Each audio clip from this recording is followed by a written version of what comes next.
అట్లయితే రహస్యమందు చూచు నీ తండ్రి నీకు ప్రతిఫలం ఇచ్చును. Praise the lord. యూట్యూబ్లో ఈ వాక్యం వింటున్న ప్రతి ఒక్కరికి మన ప్రియమైన యేసుక్రీస్తు నామంలో శుభములు తెలుపుకుంటున్నాను. నా ప్రియ సహోదరి సహోదరులారా, ఈరోజు మనం ధ్యానించబోయే అంశము రహస్యమందు చూచు తండ్రి. ఈ అంశం కొద్దిసేపు ధ్యానించమని దేవుడు నన్ను ప్రేరేపించారు. అయితే వాక్యం మీ దాకా చేరిందంటే దేవుడు మీరు ఈ వాక్యం వినాలని కోరుకుంటున్నాడు కనుక ఎక్కడ స్కిప్ చేయకుండా పూర్తిగా వినండి. వాక్యం మీకు నచ్చినట్లయితే తప్పకుండా లైక్ చేయండి, షేర్ చేయండి, సబ్స్క్రైబ్ చేయండి, కామెంట్ చేయండి. మీ కామెంట్స్ నేను చదువుతాను. అందరం కలిసి దేవుని రాజ్య వ్యాప్తి కోసం కష్టపడదాం. సమస్త మహిమ దేవునికే కలుగును గాక. ఆమేన్. ఇక వాక్యంలోకి వెళ్ళిపోదాం. మత్తయి సువార్త 6వ అధ్యాయం 4వ వచనం మనం గమనించినట్లయితే, అట్లయితే రహస్యమందు చూచి నీ తండ్రి నీకు ప్రతిఫలం ఇచ్చును అంటూ లేఖనం సెలవిస్తుంది. చెడ్డ పనులు చేసేవారంతా రహస్యంగానే చేస్తారు. ఇతరుల ముందు పరువు పోతుందేమో అనుకొని చేసే పనులన్నీ మూడో కంటికి తెలియకుండా చేస్తారు.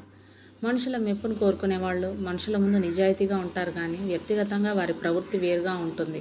ఈ భూమి మీద మనం ఏ పని చేసినా మనుషులను దృష్టిలో పెట్టుకునే చేస్తాం. మనుషుల మెప్పు పొందడానికి చాలా ప్రయత్నాలు చేస్తుంటాం. ఎవరైనా మనల్ని పొగుడుతూ ఉంటే ఆకాశంలో విహరిస్తూ ఉంటాం. మనం ఖరీదైన బట్టలు వేసుకున్నా, ఖరీదైన ఇల్లు కట్టుకున్నా, ఖరీదైన కారు కొనుక్కున్నా, మనం ఏ పని చేసినా మన చుట్టూ ఉండే మనుషుల నుండి ఘనత ఆశించే చేస్తాం. అంతేకాదు పరువు, ప్రతిష్ట, గౌరవ మర్యాదలు ఇవన్నీ మనుషుల మధ్య ఉంటాయే తప్ప దేవుని ముందు మనకు పరువు, ప్రతిష్ట, గౌరవ మర్యాదలు ఉండవు. ఈ భూమి మీద మనుషుల ముందు మన ఘనత కోసం చేసే పనులన్నిటినీ దేవుడు అసహ్యించుకుంటున్నాడు.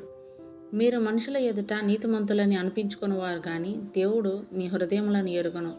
మనుషుల్లో ఘనంగా ఎంచబడినది దేవుని దృష్టికి అసహ్యం అంటూ లోకాసువార్త 16వ అధ్యాయం 15వ వచనంలో రాయబడి ఉండటం చూస్తున్నాం. దీన్ని బట్టి దేవుడు మనల్ని అసహ్యించుకుంటున్నాడో లేదో మన ఆలోచన విధానాన్ని బట్టి మనం పరిశీలించుకోవాలి. రహస్యమందు చూచుచున్న దేవుని బట్టి మన ప్రవర్తన ఉంటుందా, లేక మనుషుల మెప్పు సంపాదించుకోవడానికి తాపత్రయపడుతున్నామా అన్నది మనమే బేరీజు వేసుకోవాలి. మనుషుల కళ్ళు గప్పి మనం ఏదైనా చేయవచ్చేమో కానీ దేవునికి కనబడకుండా మనం ఏమీ చేయలేం. మనుషులను మభ్యపెట్టగలమేమో కానీ దేవుని మభ్యపెట్టడం ఎవరి తరం కాదు. ఈ రోజుల్లో ఎవరైనా దొంగతనం చేయాలన్నా, చెడ్డ పనులు చేయాలన్నా ముందుగా చుట్టూ ఏమైనా సీసీ కెమెరాలు ఉన్నాయేమోనని జాగ్రత్త పడుతుంది. సీసీ కెమెరాలు కూడా కనిపెట్టలేనివి దేవునికి స్పష్టంగా కనిపిస్తున్నాయి.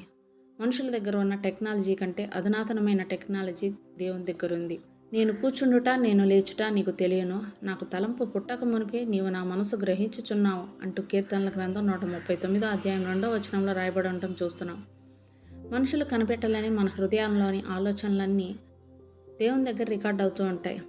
మన ప్రతి కదలిక, మనం ఏ పని చేసినా అది మంచి అయినా చెడైనా ఏ ఉద్దేశంతో చేస్తున్నామో దేవునికి ముందే తెలుసు. చర్చిలో చందాలు ఇచ్చేవాళ్ళు చందా పెట్టెలో వేయకుండా మనుషుల ముందు ఘనత కోసం కవర్లో పెట్టి పేరు రాసి పాస్టర్ చేతికిస్తారు. అందరి ముందు వారి పేరు చదవడం ద్వారా ఘనత పొందాలనుకుంటారు. మనుషుల ముందు మనం సంపాదించుకునే ఘనత తాత్కాలికమైనదే. వేషధారులైన శాస్త్రుల నీతి కంటే, పరిసయ్యుల నీతి కంటే మన నీతి అధికం కాని ఎడల మనకు పరలోకంలో స్థానం ఉండదని యేసు ప్రభువు చెప్తున్నాడు మత్తయి సువార్త 5వ అధ్యాయం 20వ వచనంలో. కాబట్టి మనం జీవించే జీవితం మనుషులను బట్టి కాకుండా రహస్యమందు చూస్తున్న దేవుని మెప్పు పొందేలా జీవిద్దాం. మళ్ళీ నెక్స్ట్ వీడియోలో మనం కలుసుకుందాం. అప్పటి వరకు మన దేవుని ప్రేమ, రక్షకుడైన యేసుక్రీస్తు కృప, పరిశుద్ధాత్మ సహవాసం ఇప్పుడు ఎల్లప్పుడూ మీకును మీ కుటుంబానికి తోడైండును గాక. ఆమేన్.